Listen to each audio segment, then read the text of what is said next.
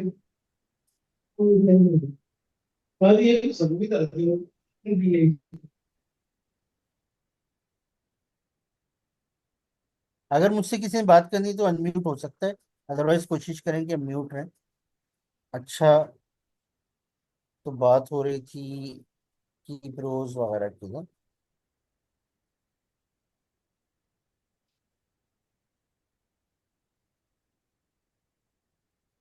ठीक है, इसी तरह से की एरर्स, हाँ एरर के बारे में बात हो रही थी। एरर के बारे में बात ये हो रही थी कि जो ग्रीन सी लाइन आ रही है, ये इसीलिए आ रही है कि आपके पास कोई एरर नहीं है। अगर आपके पास कोई एरर होता तो उस कॉलम में ऊपर जो एक रेड कलर की लाइन आ जाती। अच्छा, ये रेड कलर की लाइन उससे थोड़ा सा फर्क रखा हुआ है, धारी धार आती है सफेद, और रेड मेरे ख्याल से हो रही होती है, तो उसका मतलब है कि एरर थोड़ा कम है। और अगर बहुत ज्यादा एरर आ रहा है तो फिर ये लाइन बिल्कुल रेड हो जाती है, जिस कॉलम में एरर होता है। वैसे हमारे पास व्यू के अंदर भी कॉलम क्वालिटी का एक ऑप्शन मौजूद है, जहाँ पे वो हर कॉलम की अलग अलग स्टेटिक्स बता रहा है कि वहाँ पे एरर्स की कितने परसेंट है और एम्प्टी कितने परसेंट है। यहाँ पे ना तो कोई एम्प्टी है ना कोई एरर है, बिल्कुल सही है कॉलम क्वालिटी। यहाँ पे हमारे स्टेप्स आते जा रहे हैं। अच्छा, ओ एक मिनट लैपटॉप जो है इसकी चार्जिंग खत्म हो गई, चार्जिंग तो लगा दूं।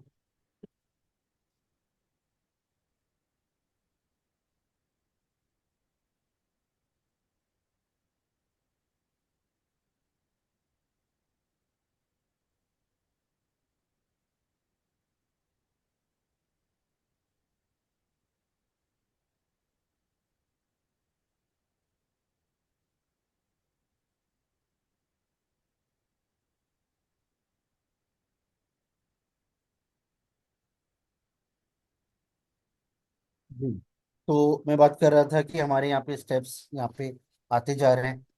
अच्छा, इस वक्त मुझे कुछ काम करना है, उसी के लिए पावर क्यूरी एडिटर में आया था। इस वक्त मुझे ये करना है कि जो कंट्री एंड सेगमेंट आ गया है। अच्छा, एक बात, फिर इसको अप्लाई करने से पहले एक बात ये कि हम अपने डेटा को जितना तोड़ सकते हैं डेटा बेस बनाने में, डेटा को रिटेन करने, डेटा को एंटर करने में, ये बड़ा अहम है कि हम अपने डेटा को जितना तोड़ सकते हैं। जैसे अगर हम एड्रेस की, लेट सपोज एग्जाम्पल ले लेते हैं, तो अगर हमारे पास एड्रेस है तो स्ट्रीट एड्रेस अगर अलग है और सिटी अलग है और कंट्री अलग है, तो जाहिर है वो ज़्यादा बेहतर है, बजाय इसके कि हम एक ही में उसका पूरा एड्रेस लिख दें, जिसमें उसका स्ट्रीट एड्रेस भी आ जाए, फिर आगे सिटी भी आ जाए, फिर आगे कंट्री भी आ जाए। हो सकता है एक डेटाबेस ऐसी है जिसमें कंट्री की ज़रूरत नहीं है, एक ही कंट्री का डेटा है, तो वहाँ पे सिटी की तो इम्पोर्टेंस है ना। तो अगर हमने एक ही में सिटी भी डाल दी है तो फिर वहां से अलग करने में हमें परेशानी आ सकती है, हमें मुश्किल आ सकती है। लेकिन अगर हमने अपने डेटा को तोड़ा हुआ है, हमने अपने डेटा को अलग रखा हुआ है, फर्स्ट नेम अलग रखा है, लास्ट नेम अलग रखा है, या हमारे पाकिस्तान में खैर नेम एंड फादर नेम होता है, या हस्बैंड नेम होता है वगैरह वगैरह, तो अगर हमने एक ही कॉलम में नेम दोनों रख दिए हैं तो वहां पे हमें परेशानी आ सकती है। लेकिन अगर हमने अलग अलग रखे हुए तो उनको मिलाना बड़ा आसान होता है, ठीक है ना, कॉन्केटनेट बड़ा आसान होता है, लेकिन अलग करने में हमें परेशानी आ सकती है। इसलिए हम अपने डेटा को जितना तोड़ सकें उतना बेहतर है। यहाँ पे हमने अपने इस डेटा में एक गलती ये करी कि हमने इसको अलग नहीं रखा, जबकि हमें कंट्री और सेगमेंट को अलग अलग रखना चाहिए था, ताकि ज़्यादा अच्छे तरीके से हमारा काम होता, हमें एनालिसिस करते। तो फिलहाल अभी हमें इस कॉलम को दो हिस्सों में करना पड़ेगा। यहाँ पे फिलहाल एक चीज़ फिर भी अच्छी है, और आमतौर पे ये चीज़ होनी चाहिए। अगर हमारा डेटा मर्ज हुआ है जैसे कि यहाँ पे नजर आ रहा है। तो कम से कम हमारा डेट हमारा एक यूनिफॉर्मिटी है। यहाँ पे क्या यूनिफॉर्मिटी नजर आ रही है कि सेगमेंट जो है वो पेरेंथेसिस के अंदर है, ब्रैकेट्स के अंदर है। तो कम से कम यूनिफॉर्मिटी मौजूद है। अगर यूनिफॉर्मिटी भी ना होती तो फिर बड़ी परेशानी होनी थी। अच्छा जी। तो इसको मुझे दो कॉलम्स में करना है, तो हमारे पास यहाँ पे स्प्लिट कॉलम्स फॉर्म में मौजूद है। ट्रांसफॉर्म में भी आ रहा है स्प्लिट कॉलम, दोनों में कोई फर्क नहीं है। मैं फिलहाल होम में ही रहता हूँ, जब होम में मुझे ऑप्शन मौजूद है स्प्लिट कॉलम। स्प्लिट के अंदर भी बहुत सारी ऑप्शंस मौजूद हैं।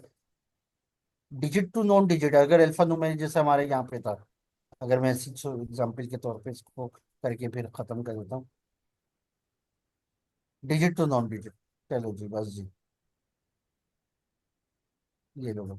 उसने वॉइस के दो हिस्से कर दिए, एक में उसने डिजिट वाला ले लिया और इसमें उसने नॉन डिजिट ले लिया। फिलहाल मैं इस स्टेप को कैंसिल करता हूँ। दोबारा इस पर ही आते हैं। ठीक है। Lower to upper case, by position, by number of characters. Number of characters भी यहाँ पे हो सकता था, क्योंकि इनवॉइस में हमारे पास नंबर ऑफ कैरेक्टर्स एग्जैक्ट 5 नजर आ रहे हैं। पहले 3 डिजिट्स हैं, फिर डैश, और फिर यानी कि अल्फा न्यूमेरिक, फिर अल्फाबेट। तो पहले नंबर्स, 3 नंबर्स हैं, फिर डैश है, और फिर अल्फाबेट है। तो यहाँ पे जो सबसे ज्यादा यूज होता है वो डेलीमीटर ही यूज होता है हमारे पास। एक ऐसा डेलीमीटर है जो कि ब्रैकेट ओपन है, जिससे हमें पता चल जाता है कि हाँ जी, ये एक अलग डिस्टिंग्विश कर रहा है, जो कि जी ये कंट्री अलग है और सेगमेंट अलग है। तो इसलिए मैं बाई डेलीमीटर पे आ जाता हूँ। तो डेलीमीटर में उसने खुद ही स्मार्टली ये सिलेक्ट कर लिया है, डेटा को देख के वो समझ गया है। फिर भी अगर हम चाहें तो हमारे पास यहाँ पे बिल्ट इन ऑप्शंस मौजूद हैं, कॉलन, कॉमा वगैरह वगैरह। और कस्टमाइज का मतलब है कि वो इस लिस्ट में मौजूद नहीं है, वो हम खुद से भी बना सकते हैं, लेकिन यहाँ पे उसने खुद ही बना दिया है, तो बिल्कुल सही है। फिर पूछ रहा है कि एच ई को बाय डिफॉल्ट एच इक्वलेंसिस पर है, तो ईच ओकरेंसिस से कोई फर्क नहीं पड़ता है। अगर हम स्पेस को करते हैं, लेट सपोज अगर हमारा सेगमेंट जो वाई स्पेस होता, तो फिर हमें ये देखना पड़ता है कि यार अगर हम ईच ओकरेंसिस पे करेंगे तो फिर क्या होगा। सऊदी अरेबिया, सऊदी अलग हो जाएगा, अरेबिया अलग हो जाएगा, यूनाइटेड अरब एमिरेट्स, यूनाइटेड अलग हो जाएगा, अरब अलग हो जाएगा, एमिरेट्स अलग हो जाएगा, तो वो एक परेशानी आ सकती है। उसमें फिर शायद बाई पोजीशन काम करे। मैं बाई पोजीशन देखता हूँ।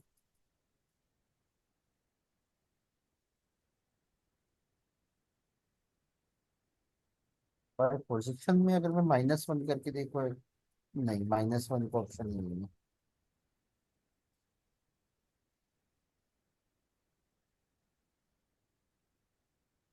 बाई पोजीशन मुझे लग रहा है ये कुछ और ही चीज हो जाएगी, तो फिलहाल मैं वैसे ही चेक कर रहा था। अच्छा, बाई डेलीमीटर पे आ जाते हैं। बाई डेलीमीटर, और ये हमने कर दिया। कंट्री अलग हो गया, इसको रिनेम कर देते हैं और इसको कंट्री ही रहने देते हैं, और इसको सेगमेंट कर देते हैं।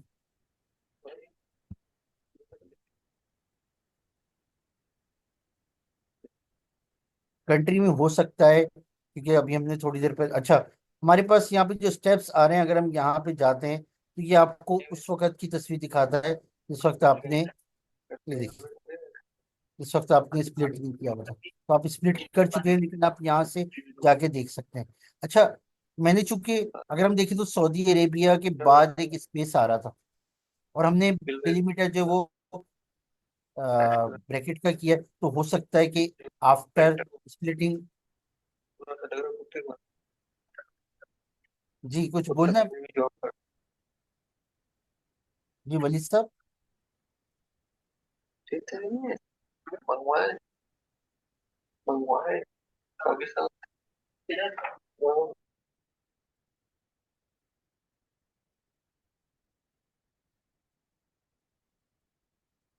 अच्छा, तो मैं कह रहा था कि मुझे ऐसा लग रहा है कि सऊदी अरेबिया के बाद शायद स्पेस आ गया होगा, पाकिस्तान, ओमान वगैरह वगैरह। तो एक आसान चीज़ है कि हम ट्रांसफॉर्म में जाते हैं और फॉर्मेट में जाके हम क्लीन कर देते हैं। ठीक है ना। ट्रिम कर देते हैं, ट्रिम, सॉरी, ट्रिम। ट्रिम का मतलब क्या हुआ? ट्रिम का मतलब वो कि अननेसेसरी स्पेस को रिमूव कर देगा। अननेसेसरी स्पेस की डेफिनेशन ये कि शुरू में अगर कोई स्पेस आ रहा है उसको रिमूव कर देगा, आखिर में कोई स्पेस आ रहा है तो उसको रिमूव कर देगा, और दरमियान में जैसे कि Saudi Arabia, United Arab Emirates में दो जगह स्पेस आ रहे हैं। अगर दरमियान में, अगर सऊदी अरेबिया में किसी ने गलती से, या कुछ जगहों पे इस तरह की चीजें भी आ रही होती हैं कि सऊदी अरेबिया के दरमियान में उसने लगातार एक से ज्यादा स्पेस कर दी है, तो जितने कंटिन्यूअस स्पेस हैं उनको खत्म करके सिंगल स्पेस कर देगा। ये ज़ाहिर स्पेलिंग चेकर तो नहीं है कि ये स्पेलिंग तो चेक नहीं करेगा, लेकिन इसका प्रिंसिपल बस ये है, शुरू का स्पेस खत्म करेगा, आखिर का स्पेस खत्म करेगा, दरमियान में अगर कंटिन्यूअस स्पेस आ रहे हैं तो उनको रिमूव करके सिंगल स्पेस छोड़ देगा। और क्लीन जो है उसका मकसद ये होता है कि अगर हमारे पास नॉन प्रिंटेबल करेक्टर्स आ रहे हैं, जिसके हम कभी इंटरनेट से इंपोर्ट करते हैं तो वो बॉक्सेस वगैरह से आ जाते हैं, इस तरह की कोई चीज़ आ जाती है, तो उसके लिए होता है। तो मैं चाहता हूँ अगर क्लीन भी कर देते हैं तो कोई वो नहीं है। तो हमने जितने स्टेप्स कर रहे हैं कि मैंने ट्रिम किया यहाँ पर आ गया, क्लीन किया यहाँ पर आ गया, उससे पहले स्प्लिट किया था, उसने चेंज टाइप खुद ही कर लिया था, रीनेम मैंने किया था, ठीक है ना। तो कुछ स्टेप्स वो खुद परफॉर्म कर रहा है, बाकी ज़्यादातर जो मैं परफॉर्म कर रहा हूँ वही दिखा रहा है। अब हमें एक और चीज़ ये नज़र आ रही है कि यहाँ पे आखिर में जो ब्रैकेट्स आ रही हैं, तो इसके लिए क्या आसान हल आप लोगों को समझ में आ रहा है? किसी भी सॉफ्टवेयर में अगर हम होते हैं, कुछ चीज़ें कॉमन होती हैं, तो हम कैसे इनको रिमूव कर सकते हैं? कोई पार्टिसिपेंट बताएगा? माइक अपना अनम्यूट करके बता दे या चैट में बता दे कि हम इसको कैसे रिमूव करें, जो आखिर में अननेसेसरी ब्रैकेट आ रही है, क्लोजिंग ब्रैकेट जो आ रही है, उसको ख़त्म करना है। जी, पार्टिसिपेंट्स की तरफ से कोई सजेशन, कोई ऑप्शन, कोई चीज़ समझ में आ रही है? इसको हम रिप्लेस के थ्रू कर सकते हैं, कि हम इसको जी, ये ब्रैकेट्स जो आ रही हैं इनको हम जैसे एक्सेल में करते हैं कि ब्रैकेट्स वगैरह को करके दो, फिर रिप्लेस और स्पेस का ऑप्शन दे दें। बिल्कुल बिल्कुल ऐसा ही है। ठीक है ना, तो हमारे पास यहाँ पर भी रिप्लेस मौजूद है, होम में भी मौजूद है, ट्रांसफॉर्म में भी मौजूद है। ट्रांसफॉर्म में थोड़ा सा एक ऑप्शन ये है कि उसमें रिप्लेस में दो ऑप्शन आ रहे हैं, ठीक है ना, रिप्लेस एरर्स भी आ रहा है। 12 मैं होम पे रहते हुए रिप्लेस वैल्यूज कर देता हूँ, ठीक है। मुझे कॉलम सेलेक्ट करने की जरूरत नहीं है, क्योंकि करता चाहे तो कर दे, लेकिन जरूरत नहीं है।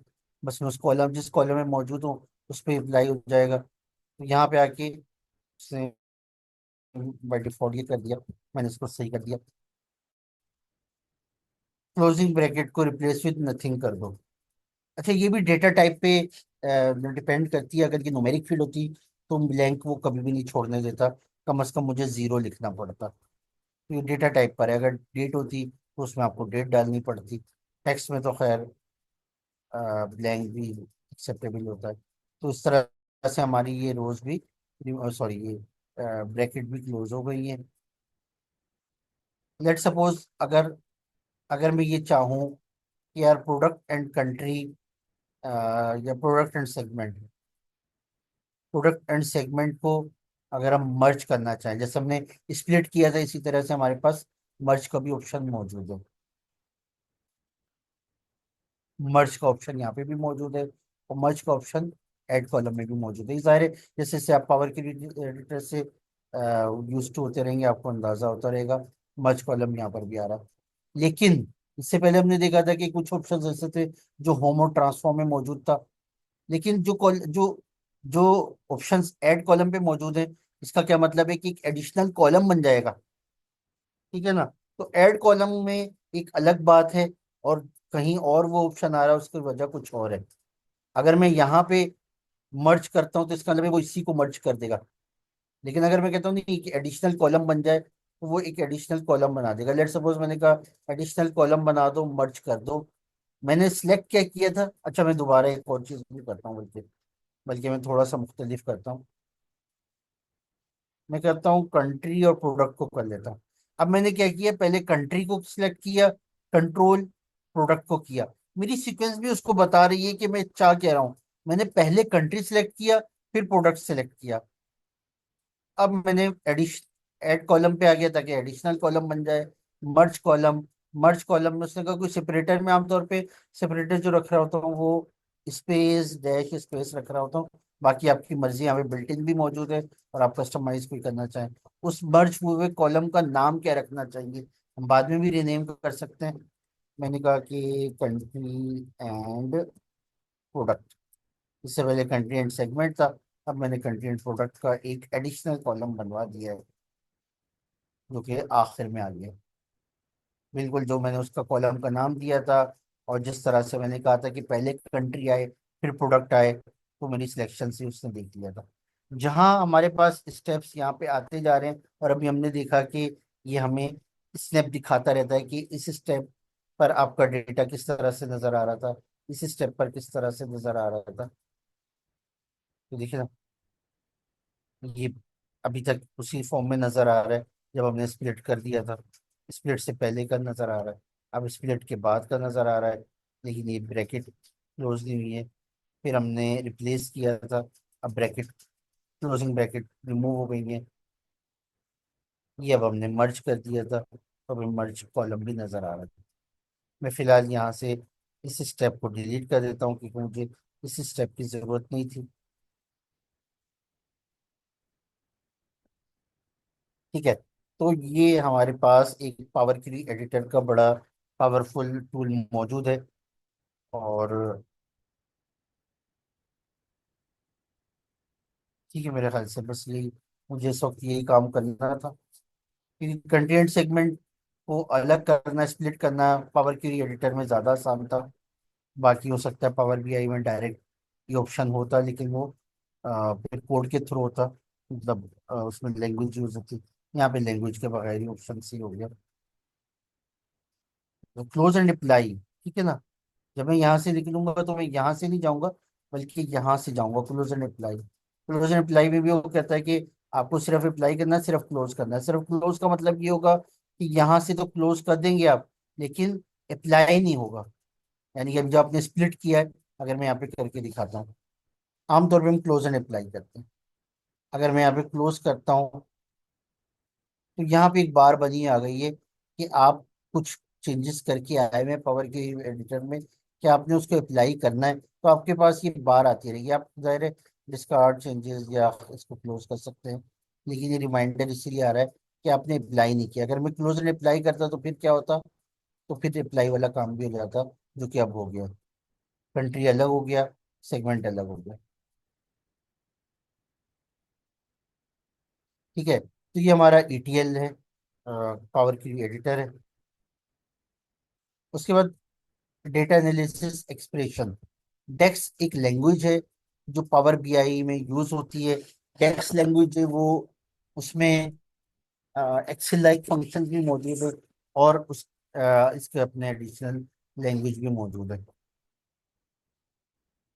अच्छा, अगर मैं यहाँ पे आता हूँ और थोड़ा सा हम डेक्स की एक्सरसाइज करते हैं, क्योंकि डेक्स बड़ा अहम काम करता है और हमें कई मौक़ों पे डेक्स की जरूरत पड़ती रहती है।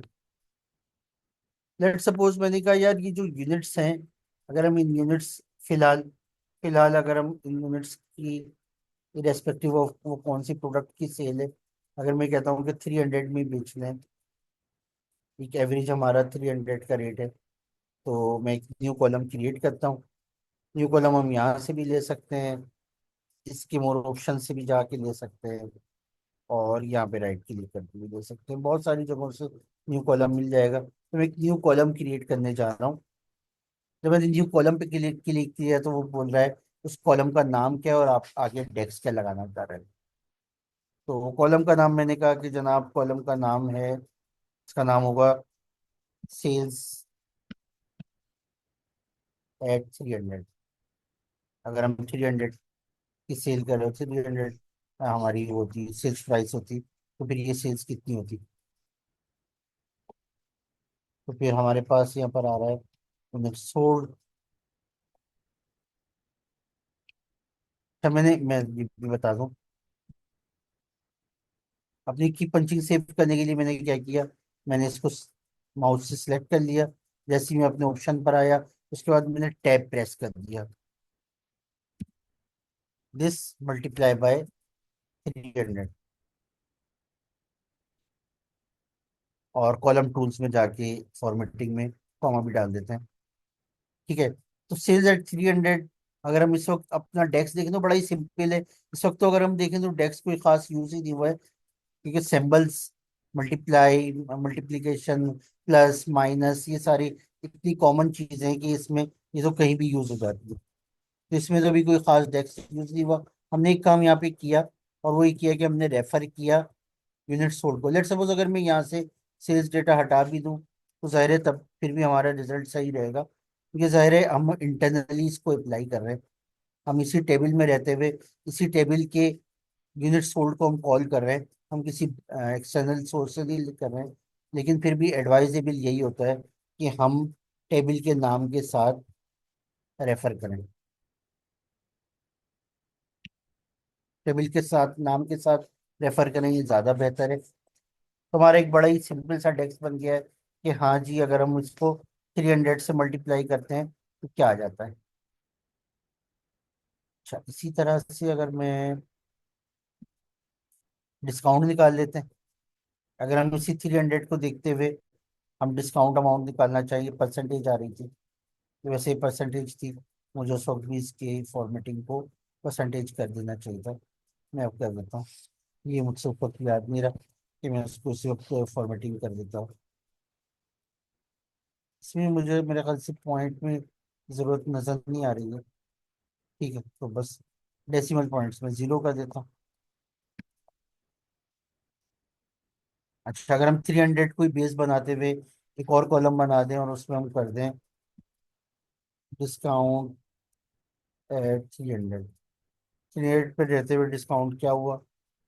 तो मैंने कहा कि जनाब आप करिए क्या, आप एक तो सेल्स को ले लें, जो भी मैंने सेल्स यहाँ पे बनाई है, सेल्स एट 300। और अच्छा, मैं इंटेंशनली यहाँ पे स्पेस भी डाले जा रहा हूँ। ज़्यादातर सजेस्ट यही किया जाता है कि हम कितने स्पेस डालते रहें ज़्यादा बेहतर है। तो लैंग्वेज के लिहाज से एक्सेल की, क्योंकि मैं एक्सेल से आ रहा हूँ, तो एक्सेल के इन्वायरमेंट के लिहाज से मैं अननेसेसरी स्पेस को बहुत ज़्यादा अवॉइड करता हूँ, स्पेसिस को बहुत ज़्यादा अवॉइड करता हूँ। लेकिन पावर बीआई में स्पेस यूज बहुत ज़्यादा करता हूँ, क्योंकि ये सजेस्ट किया जा रहा होता है।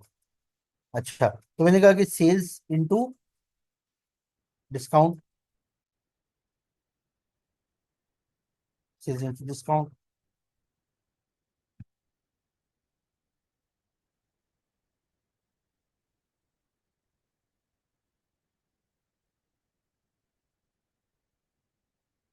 यहाँ पर हो सकता है कुछ जगहों पे डेसिमल्स आ रहे हों, डेसिमल्स में नंबर आ रहे हो, उस चीज़ के इम्कान मौजूद है। वैसे मुझे अभी तक कोई नज़र नहीं आया है। नहीं, कहीं है नहीं वैसे। तो मैं इसके भी जीरो कर देता हूँ।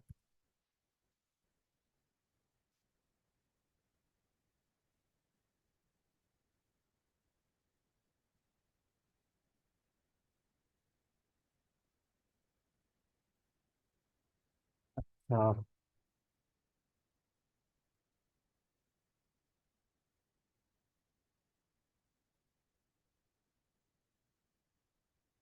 और एक्सेल लाइक फंक्शन भी यूज कर सकते हैं। लेट सपोज मैं कहता हूँ कि चलो यूनिट सोल्ड देखते हैं। 200 से लेके और तकरीबन 5000 तक आ रहा है। लेट सपोज मैं एक न्यू कॉलम क्रिएट करता हूँ, उस कॉलम का नाम रख देता हूँ कमेंट्स। कमेंट्स में मैंने कहा कि इफ, जो कि एक्सेल का एक फंक्शन है, तो एक्सेल लाइक फंक्शन ये यूज कर सकते हैं इफ अगर आपकी जो यूनिट सोल्ड हैं वो ग्रेटर देन 3000 है। देन तो फिर आप लिखें कि एक्सीलेंट इफ, अगर आपके जो यूनिट्स सोल्ड हैं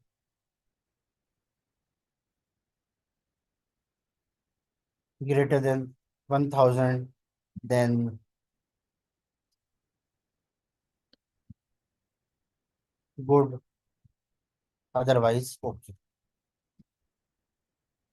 ये एक इफ क्लोज हो गया, ये दूसरा इफ क्लोज हो गया, बिल्कुल जैसा एक्सेल में करते हैं। तो इसका मतलब है कि हम एक्सेल लाइक फंक्शन भी यूज कर सकते हैं। अभी हम कुछ एडिशनल भी यूज करेंगे, ज़ाहिर है थोड़ा टाइम चाहिए हमें इस इन्वायरमेंट को समझने के लिए। ठीक है, तो यहाँ तक तो किसी का कोई सवाल नहीं है ना? क्योंकि पहले जो हमने दो कॉलम बनाए तो बहुत ही सिंपल थे, और जस्ट हमने एक रेफर किया एक कॉलम को, और स्टैरिक 300, इसी तरह से यहाँ पे एक को रेफर किया, स्टैरिक दूसरे को रेफर कर दिया। हाँ, यहाँ पे हमें एक चीज नजर आ रही है डिस्काउंट वाले में, कि हमने यहाँ पे, ये हमारा जो कॉलम्स थे ये डेटा के कॉलम्स थे सेगमेंट तक। यहाँ पर हमने एक न्यू कॉलम क्रिएट किया। उसके बाद जब हमने ये वाला कॉलम क्रिएट किया तो हमने क्या किया, हमने एक ऐसे कॉलम को कॉल किया जो कि अभी हमने क्रिएट किया था। तो इसका मतलब है कि अगर आपने कोई कॉलम, एडिशनल कॉलम को कस्टमाइज कॉलम बनाना है, तो आप उसके लिए एक पिछले कस्टमाइज कॉलम को भी यूज कर सकते हैं, और जाहिर डेटा कॉलम को तो आप यूज कर ही सकते हैं। ठीक है ना? तो इस तरह की कोई रेस्ट्रिक्शन नहीं है यहाँ पे, और होनी भी नहीं चाहिए।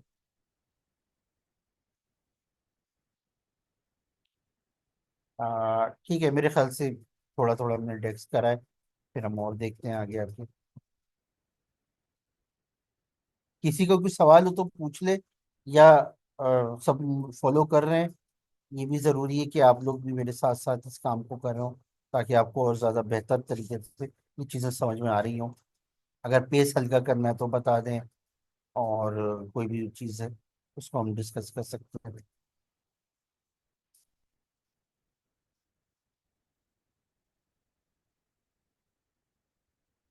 कोई सवाल ना होने की दो वजह है, या तो ये कि हमें सब कुछ समझ में आ रहा है, या फिर ये कि हमें कुछ भी समझ में नहीं आ रहा है। तो अल्लाह करे हमें सब कुछ समझ में आ रहा हो।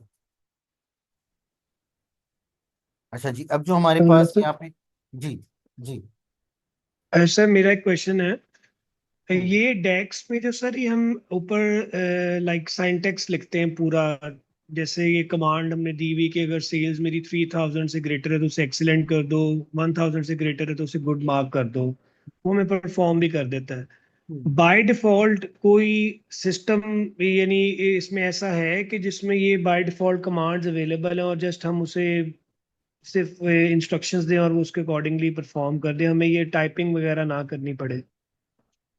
जी जी जी। असल में इस तरह की चीज जो है ना, जब हम मेजर बनाएंगे तो हमें अंदाजा होगा। अभी तो हम कॉलम बना रहे हैं, क्योंकि बहुत सिंपल सा है, तो इसमें मेरे ख्याल से हमें ज़रूरत भी नहीं है। तो आपकी वाली बात को हम बाद में, अगर कोशिश करूंगा मैं एड्रेस करूं, अगर रह गया तो आप याद दिला दीजिए। जब हम मेजर्स बनाएंगे तो उसके बाद इस चीज़ को डिस्कस किया जा सकता है। बिल्कुल, जी ये भी ठीक है। हमारे पास एक ऑप्शन होता है।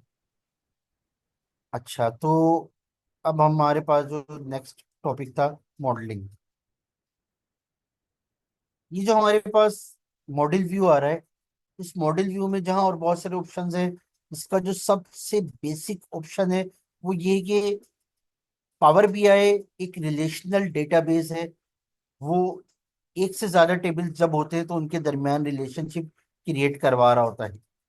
अब अगर मैं अपने डेटा में जाता हूँ, क्योंकि अभी हमने वैसे भी डेटा पे शुरू में हमने जब बात करी तो हमने डैशबोर्ड बनाते बनाते बस यहीं पर ही रुक गए, क्योंकि हमारा जो डैशबोर्ड था वो अभी काफी इनकम्प्लीट है। तो अभी इस पे जो काम करना है, बहुत ही अहम काम तो ये करना है कि हमारी सेल्स हुई कितनी।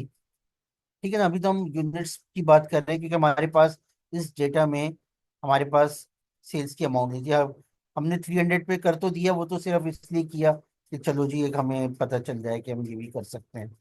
लेकिन हमारे पास एक्चुअल सेल्स की अमाउंट आ सकती है, क्योंकि हमारे पास एक और डेटा मौजूद है। तो मैं एक और डेटा यहाँ पे इंपोर्ट करता हूँ। होम पर आते हैं, ठीक है ना? हम कोई भी डेटा किसी भी वक्त इंपोर्ट कर सकते हैं। ये कोई नहीं है कि हमने शुरू में जो इंपोर्ट कर लिया अब हम मजीद इंपोर्ट नहीं कर सकते। हम किसी भी वक्त इंपोर्ट कर सकते हैं। तो मैं यहाँ पे एक और डेटा इंपोर्ट करता हूँ।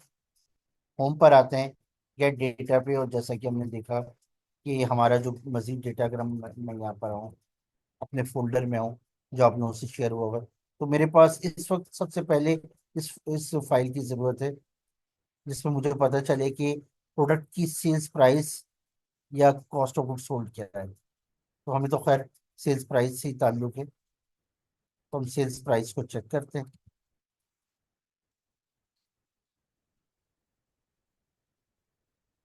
ठीक है। तो मैंने प्रोडक्ट बेसिक वाली फाइल को इस वक्त इसमें लोड करवा दी है। एक बड़ी छोटी सी फाइल है। ये मुझे बता रहा है कि आप जो टेक्स्ट फाइल है आपने डायरेक्ट लोड करनी है, ट्रांसफॉर्म डेटा में जाना है, वगैरह वगैरह। मुझे जस्ट जस्ट लोड करनी है, इसमें कोई काम ऐसा नहीं है। जब हम इस डेटा को देखते हैं, मैं दोबारा यहाँ पर टेबुलर फॉर्म में दिखाता हूँ।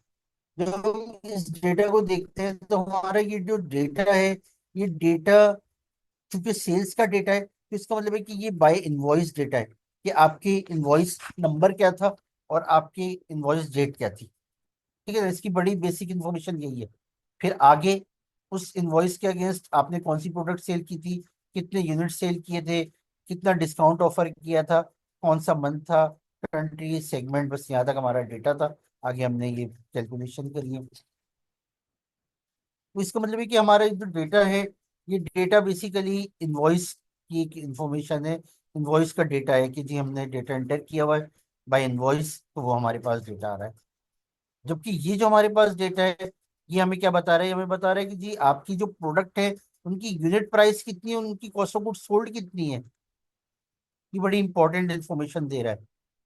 अच्छा, अगर हम देखें तो मैं अगर दोबारा यहाँ पर आता हूँ, अगर हम यहाँ पर आए तो यहाँ पे एक फील्ड ऐसी आ रही है जो इसको आइडेंटिफाई कर रही है, इनवॉइस नंबर। और हम थोड़ी देर पहले पावर क्रिएटर में ये भी चेक कर चुके हैं कि इनवॉइस नंबर कहीं भी डुप्लीकेट नहीं है। ठीक है ना, ये सारी यूनिक है। तो एक ऐसी फील्ड जहां पे यूनिकनेस मेंटेन हो रही हो और जो कि उस डेटा की आइडेंटिफिकेशन कर रही हो। इसका मतलब है अगर मैं ये कहूँ कि जी 548-O, जैसे कि हम जूते की दुकान पे जाते हैं ना, वो कैसे शोर मचा रहा होता है, हाँ जी ये वाला निकाल के दो, ये वाला निकाल के दो, तो ये इसकी आइडेंटिफिकेशन है ना, 548-O। इसका मतलब जब मैं 548-O की बात करूंगा तो मैं इसी डेटा की बात कर रहा हूँ जो क्लासिक था और 886 यूनिट सेल हुए थे, 7% डिस्काउंट दिया गया था, जून में सेल हुआ था, और ओमान की गवर्नमेंट ने खरीदा था, वगैरह वगैरह। तो ये एक आइडेंटिफिकेशन है। जब एक ऐसा कॉलम होता है जो जिस आइडेंटिफाई कर रहा होता है और वहां पे यूनिकनेस मौजूद होती है, इसको हम प्राइमरी की कहते हैं डेटाबेस की लैंग्वेज में। तो ये मेरी प्राइमरी की है। अच्छा, इस प्राइमरी की में भी अगर हम आए तो यहाँ पे अगर हम दूसरे अपने टेबल में आते हैं जहाँ पे हमने सिर्फ प्रोडक्ट्स का डेटा रखा हुआ था, तो यहाँ पे जो प्राइमरी की है वो ये है, प्रोडक्ट नेम। आमतौर पे कोड यूज होते हैं, लेकिन इस एग्जांपल में हमने यहाँ पे कोड के बजाय हमने सिर्फ नेम रखी, क्योंकि प्रोडक्ट थोड़ी सी है। आमतौर पे ज्यादा प्रोडक्ट्स होती हैं तो फिर हम प्रोडक्ट कोड का एक कॉलम रखते हैं, तो वो आइडेंटिफिकेशन हो जाती है। तो यहाँ पे ये आइडेंटिफिकेशन है। इसका मतलब इसकी प्राइमरी फील्ड ये है, प्राइमरी की ये है, इसकी ये वाली फील्ड प्राइमरी की है, जो बता रही है कि अगर आप कहते हो कि जी क्लासिक, क्लासिक के बारे में बताते हैं कि जी 275 का बिक रहा है और 76% हमारी वस्तुओं को सोल्ड है, और अगर कोई और भी इंफॉर्मेशन होती है, लेट्स सपोज उस प्रोडक्ट का मैनेजर कौन है, वगैरह वगैरह, उसका कॉम्बिनेशन क्या है, और जो जो चीजें भी होती वो सारी इन्फॉर्मेशन यहाँ पे आ रही थी। इसका मतलब है अगर आपको प्रोडक्ट्स की बेसिक इन्फॉर्मेशन चाहिए तो आप इस टेबल में चले आएंगे, अगर आपको अपने सेल्स के डेटा को देखना है तो आप इसमें चले जाएंगे। अच्छा, इस प्राइमरी की को यहाँ पे जब हमने लेकर आए तो जाहिर है एक ही प्रोडक्ट कई कई दफा आ रही है, क्योंकि जाहिर है हम एक प्रोडक्ट कई कई दफा सेल कर रहे होंगे। तो यहाँ पे हम जो रेफर कर रहे हैं वो प्रोडक्ट को कर रहे हैं। तो प्रोडक्ट जो यहाँ पे प्राइमरी की थी वो यहाँ पे फॉरेन की कहलाएगी। इसका मतलब है जब आप क्लासिक यहाँ पे लिखा हुआ आ गया, तो क्लासिक के पीछे क्या इन्फॉर्मेशन है उसके लिए आपको यहाँ पे जाना पड़ेगा। इसका मतलब है कि इन दोनों का एक रिलेशनशिप है। उसने ऑटो डिटेक्ट कर लिया, मैं फिलहाल इसको डिलीट करता हूँ, और ऑटो डिटेक्ट भी मैं बता देता हूँ। वो रिलेशनशिप को ऑटो डिटेक्ट भी कर देता है।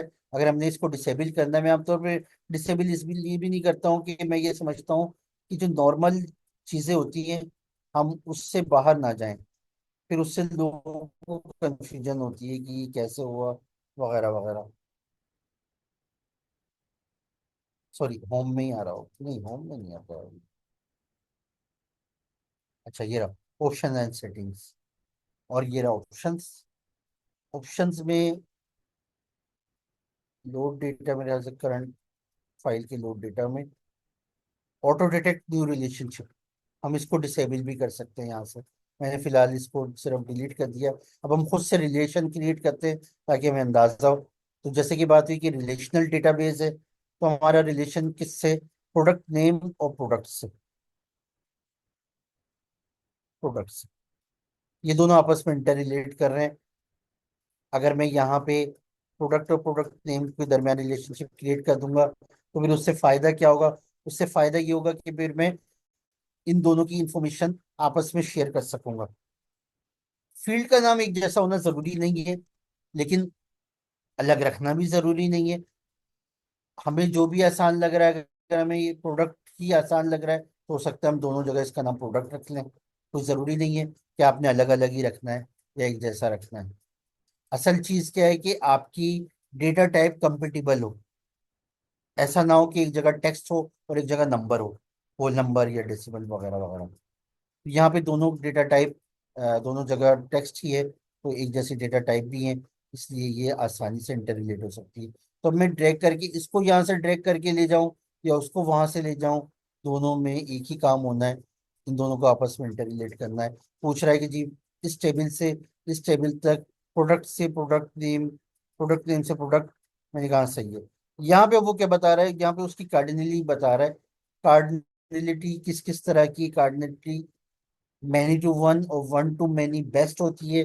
वन टू वन और मैनी टू मैनी थोड़ा सा जो वो उसमें परफॉर्मेंस भी लो हो जाती है और एम्बिग्युइटी भी आ सकती है।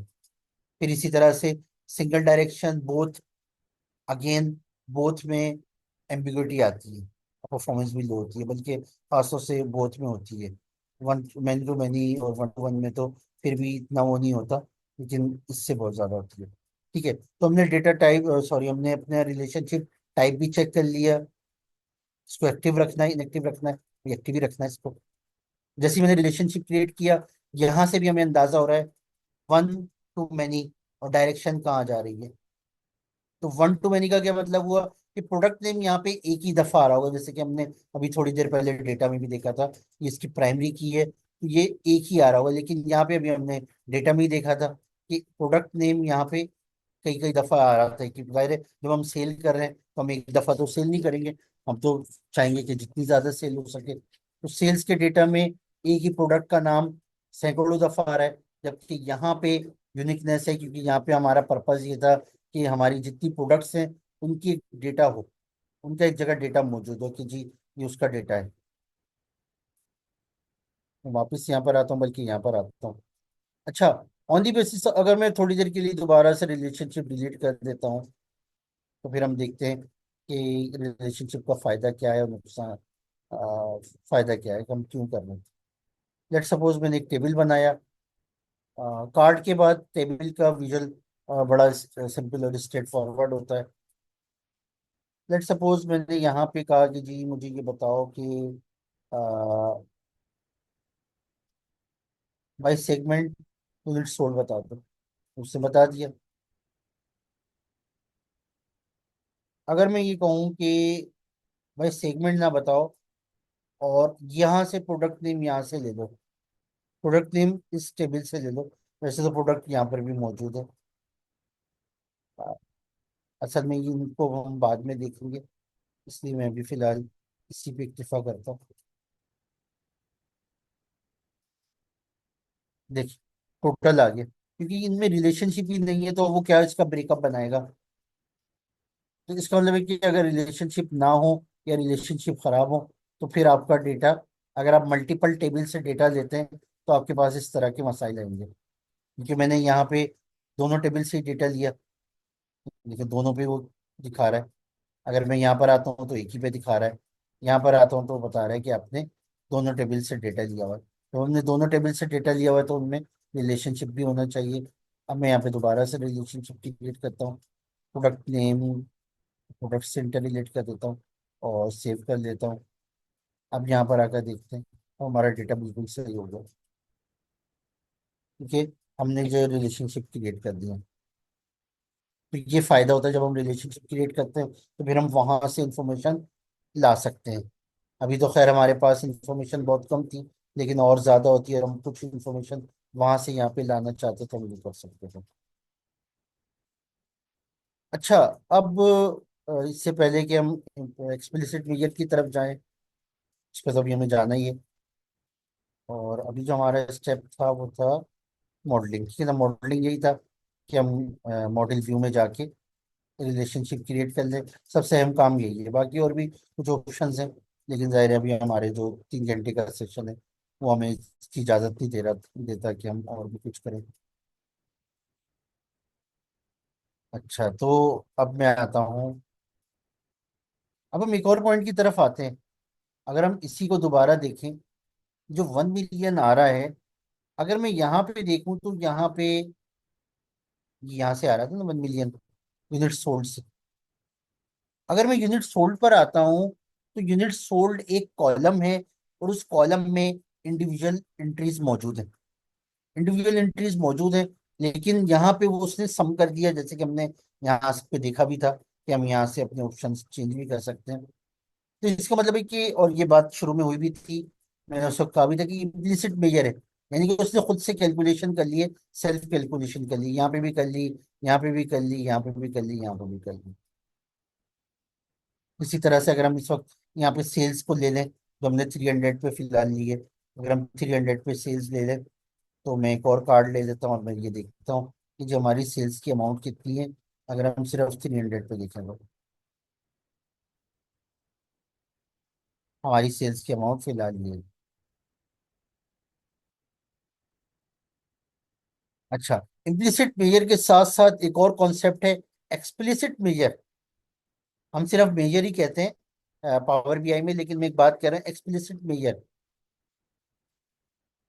मेजर जो एक ऐसा, मेजर मेजर एक डेक्स डेक्स बेस ही होता है।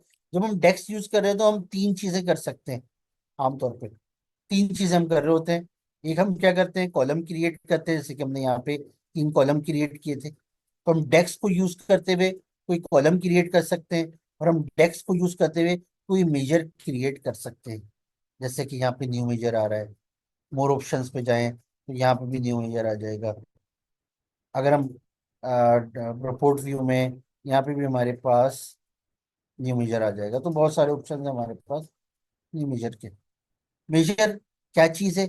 मेजर एक एग्रीगेट कैलकुलेशन है, यानी कि आप ये कहोगे जी कैलकुलेटेड कॉलम में क्या हुआ था, उसमें तो उसने एक कॉलम क्रिएट किया था जिसकी इंडिविजुअल वैल्यूज आ रही थी।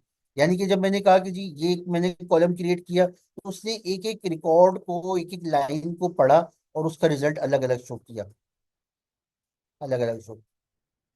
लेकिन अगर मैं ये कहूँ कि जी इस पूरे पे कैलकुलेट करो, इस पूरे का सम कर दो, इस पूरे का एवरेज कर दो,